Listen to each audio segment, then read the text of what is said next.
I'm just wondering whether I should just keep this.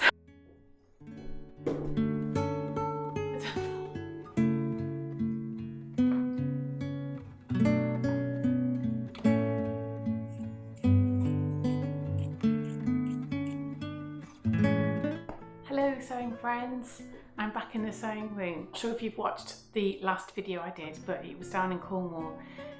My husband and I have just taken a little 4-day trip down there to see an old friend and get some fresh air. And I did start some projects over there and didn't quite get as much sewing done as I wanted to. Now I'm back in the sewing room, I really feel like I'm on the home straight towards Christmas and winter. So I'm getting on with the projects that I planned for this season. So you just see me cutting up some brushed cotton fabrics.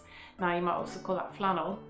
I've got a bit of a mixture here, and some of them are fabrics that I've had for a while, and some of them that I bought especially for this project. So quite near to where I live there is a discount shop where you buy fabric by the weight. And some of it's pretty rough actually, but some of it is absolutely lovely. I'm going to single this one out. It's a yarn dyed brushed cotton. Now we wouldn't call that plaid in the UK, we would call that checked fabric, and I wish you could feel what it's like. It is so soft, it's absolutely gorgeous.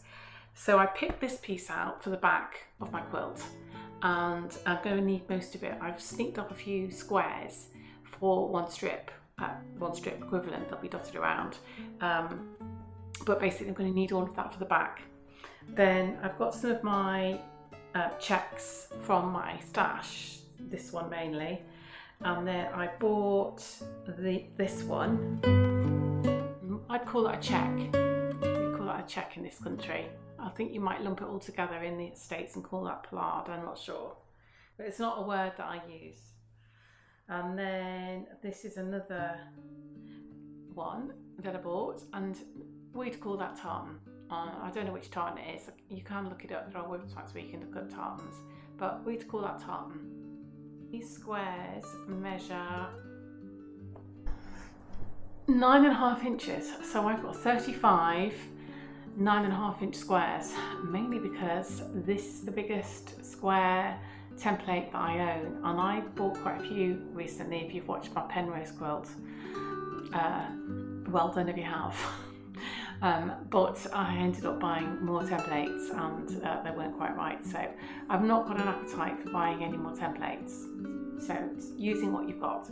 So this is 9.5 inches square, and the reason I'm using it is because this size is because not only it's the one I've got, but also it's because I bought quite big pieces of fabric. I do want to make a patchwork effect, but I don't want it to be a really long project because I've got lots of other things to do. And I have seen pictures of quilts where they're made with flannel brushed cotton, and they have quite big chunky pieces.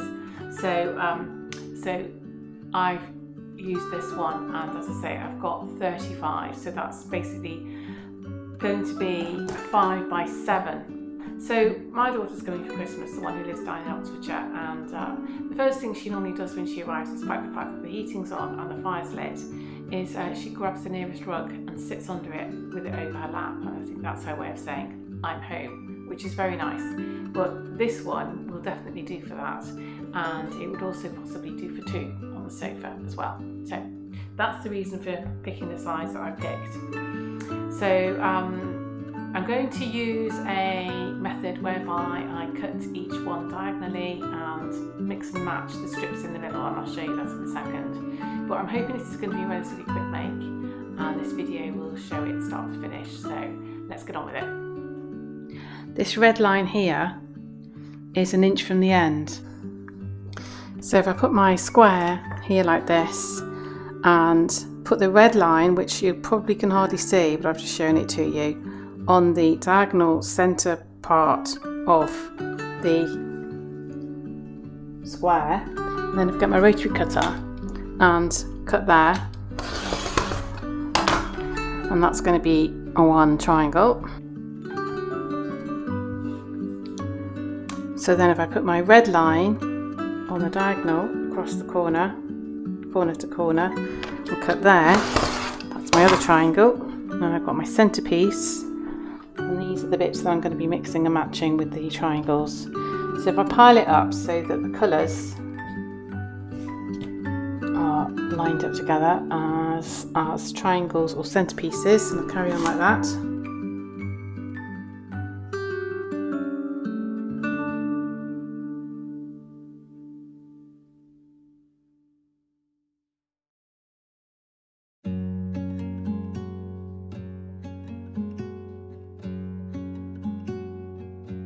So I've cut up all my fabric. I've got my triangles and the strips from the middle. I'm just going to lay them all out and sew them together pretty much randomly.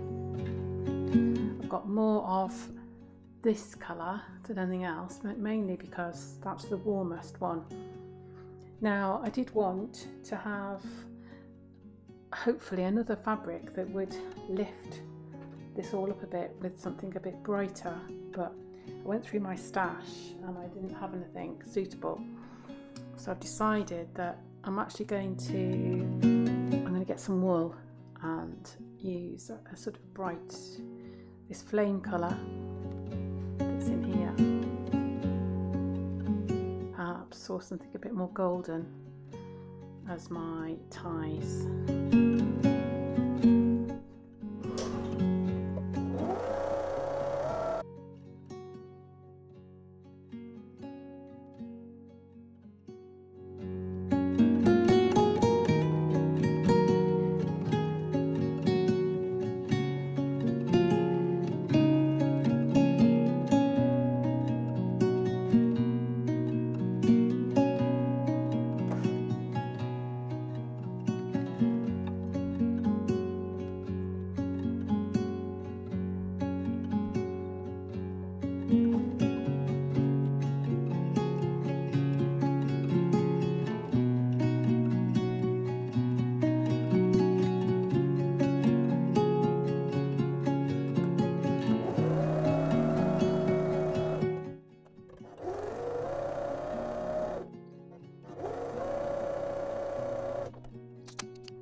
I'm going to divide these roughly in half, and half of them I'm going to press the seams towards the middle, and half of them I'm going to press them away, and this is so that when I come to join the quilt up together I can nest the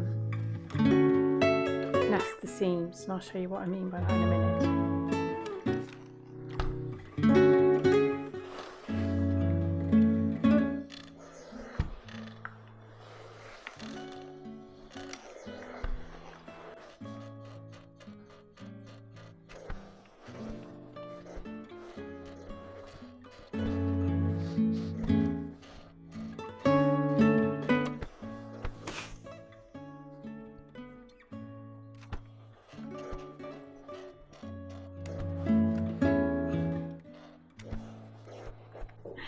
So I've got all of my squares made, and in the course of doing that I realised that I'd completely missed out one of the tartans. Somehow it got left on the other table and not used at all. So I've got two choices. One of them is that this could be the back, which in a way would be quite good because I've fallen in love with this grey flannel that was going to be the back and that I've made some of the squares out of. And maybe, I don't know if you can see it, but it is absolutely gorgeous. It's got this grey check and then it's got these minute little hearts and it's the softest fabric. It's so lovely. I'm just wondering whether I should just keep this and make this the back. Not quite sure how I've been so stupid there, but what I'll do is once I've got all my squares done, I will lay it all out on the bed and see how the sizes work. So if you've watched my recent quilts, you'll know that I have bought some extra quilting squares, etc. Now this is the one that I cut the original fabric out, and it's 9.5 inches square. So given the seam allowance, etc., the perfect size to cut this down to would probably be 8 inches, but I don't have an 8-inch square one. So I think I've got no option, but I'm going to have to cut it using this, but on the 8.5-inch line or the 8-inch line. So that's probably what I'm going to have to do. So that's my next step.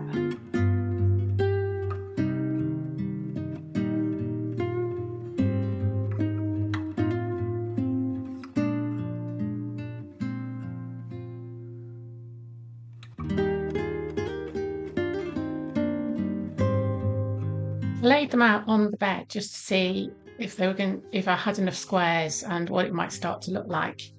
But then I realised it might be easier if I put them out on my design floor.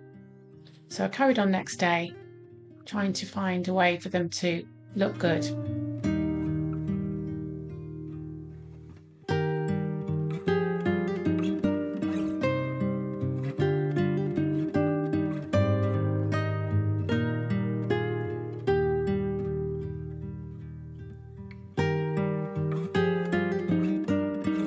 Finally got a layout that I'm happy with.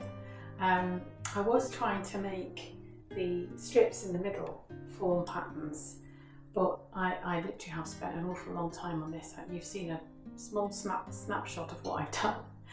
And I've started sewing the rows together, and I don't know if you can see that I've already made a mistake.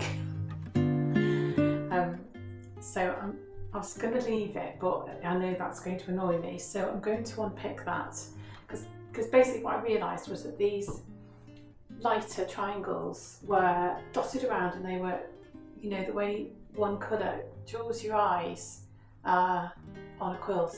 Sometimes it's nice and sometimes it's just annoying, and it was just being annoying. I was imagining showing you the quilt when it's finished and trying to stand in front of the bits that didn't look right, and I thought, no, I shouldn't do that. So I've made it so that the grey ones stand out like this, and not worrying about too much where these are, although I've put 4 in the corners. But then I went and cocked up there, so I'm just going to unpick this and correct it. Wasn't concentrating.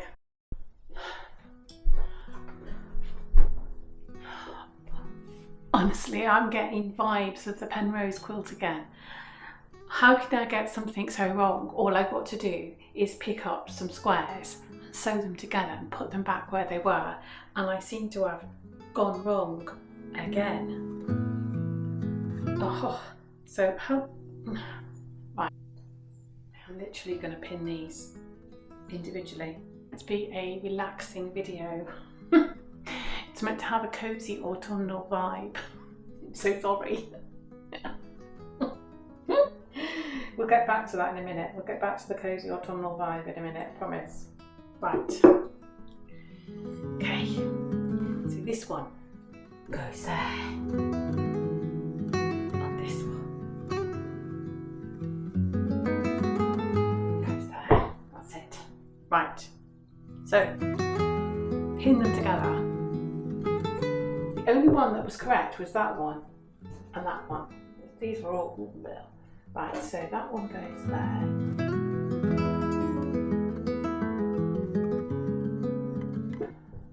Earlier in the video you saw me pressing the seams so that they would be lying flat, and I think That may have to be reviewed. I've shown you what you're supposed to do, but actually I didn't take that into consideration when I was thinking about which squares were going next to which. So I think that's wrong now, but never mind. I can still press with that. Right, so what you've got to do, Wendy, is sew these up.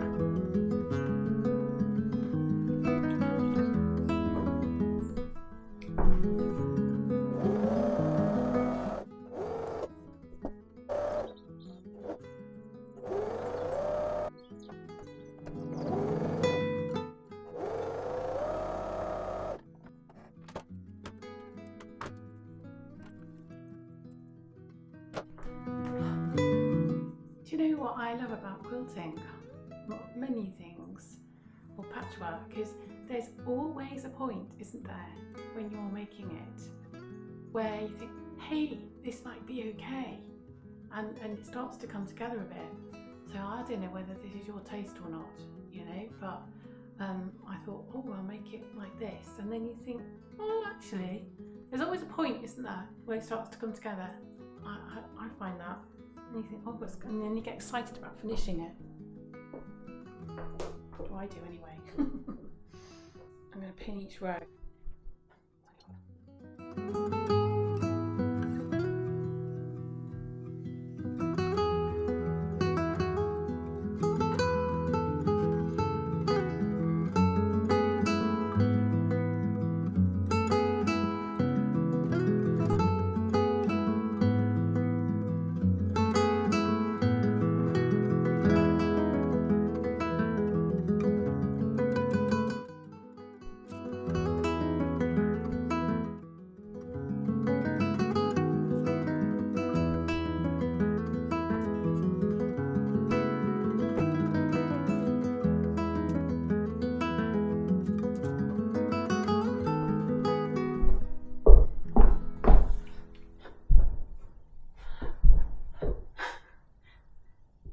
You watched me pin this together, didn't you? This. You watched me do it.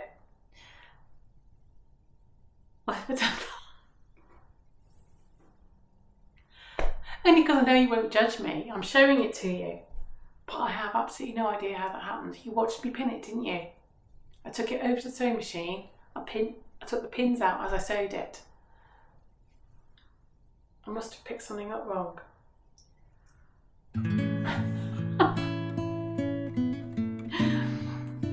I'm going mad.